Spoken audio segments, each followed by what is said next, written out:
আমাদের আমির জামাত অর্থাৎ আমাদের বিরোধী দলীয় নেতা আর যিনি ফরেন অ্যাফেয়ার্স অ্যাডভাইজার ছিলেন, উনি ওনার পেশাগত দায়িত্ব পালনে এবং দেশের পররাষ্ট্র নীতির ব্যাপারে নানান দিক থেকে হেল্পফুল হতে পারে এটা মনে করে উনি অর্থাৎ অ্যাডভাইজার যিনি ছিলেন প্রফেসর মাহমুদুল হাসান, উনি বলেছিলেন যে যদি ফরেন মিনিস্ট্রিতে কোনোভাবে একটু পদায়নে কোনো একটা সুযোগ আমরা পাই তাহলে আমাদের দায় দায়িত্ব পালনে একটু সুবিধা হবে। তো আমিরের জামাত উনাকে একটা ডিকটেশন দিয়েছিলেন যে ঠিক আছে, এইভাবে যদি মনে করেন আপনার জন্য দায়িত্ব পালনের সুবিধা হয় তো আপনি একটা লেটার দিতে পারেন। কিন্তু সেই লেটারটা লিখতে গিয়ে উনি যে মন্ত্রীর পদমর্যাদার এই অংশটা কিন্তু আমির জামাত বলেননি। আমি আজকেও আমির জামাতের সাথে এই বিষয় নিয়ে কথা বলে ওনার কাছ থেকে আমি নিজেও পরিষ্কার হয়েছি।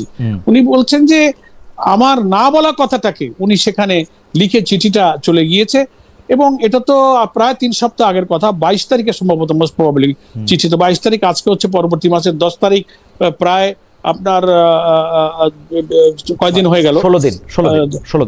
16 দিন হয়ে গেছে। তো এটা সাথে সাথে যখন আমির জামাত জানতে পেরেছেন যে উনি চিঠির মধ্যে এই মন্ত্রীর পদমর্যাদার প্রসঙ্গটা তুলেছেন, আমির জামাত অসন্তুষ্ট হয়েছেন এবং ওনাকে ওনার দায়িত্ব থেকে সাথে সাথে ডিসমিস করেছেন। আমরা মনে করেছি যে আমির জামাত তো সিনসিয়ারলি তার দায়িত্ব পালন করেছেন এবং উনি এটাকে কখনো অ্যালাউ করেননি। এটা একটা মানে কি বলবো, অনৈতিক একটা কাজ। এটা আমাদের আদর্শের সাথে যায় না, দলের সাথে যায় না, পলিসির সাথে যায় না। আমির জামাত সাথে সাথে অ্যাকশন নিয়েছেন। এটা আমাদের একটা আভ্যন্তরীণ বিষয় ছিল। পরে মিডিয়া বিষয়টা প্রকাশ করাতে এটার একটা ব্যাখ্যা এবং জবাব দেওয়ার প্রশ্ন আসছে, এই জন্য জিনিসটা একটু বিভ্রান্তি তৈরি করেছে। এই জন্য আমরা এটা খানিকটা স্টেটমেন্ট দিয়ে এটা আমরা পরিষ্কার করেছি। এটা একেবারেই একটা ভুল উনি করেছেন, যেটা জানা মাত্রই আমির জামাত দেরি না করে তার দায়িত্ব থেকে তাকে অব্যাহতি দিয়ে নতুন আমাদের ফরেন অ্যাফেয়ার্স অ্যাডভাইজার নিয়োগ করা হয়েছে, আমাদের ব্যারিস্টার আহমদ বিন কাসেম আরমান, মাননীয় জাতীয় সংসদ সদস্যকে। এইভাবেই আমরা মনে করি হতে পারে একটা মানুষ তার দৃষ্টিভঙ্গি, তার কথা বলতে গিয়ে, চিঠি লিখতে গিয়ে কখনো ভুল করেছেন।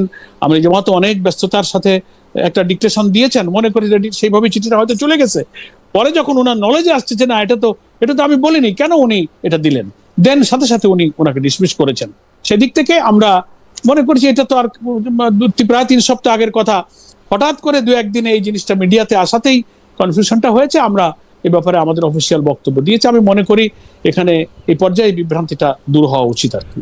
এখন একটা কথা আসলে তো মানে বলে যে কথা একটা সুযোগ পেলে যাকে দেখতে নারী তার চলন বাঁকা, কথা তো একটা বলতেই হবে।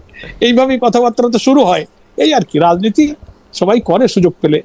না সুযোগ পেলে তো সবাই রাজনীতি করে, কিন্তু আমি একটু এটা বলি। একজন, ওনার নাম হচ্ছে শাম্মী আফরিন, উনি বলছেন আমির সাহেব আপনাকে একথাও বলেছিল, অর্থাৎ আমাকে একথাও বলেছিল এক সময় মুখ ফসকে ইঞ্জিনিয়ারিং এর কথা তারাই বলবে যারা এই কাজ করেছে। ইন্টারেস্টিং, এটা আমির সাহেব আমাকে আসলেই বলেছিলেন যে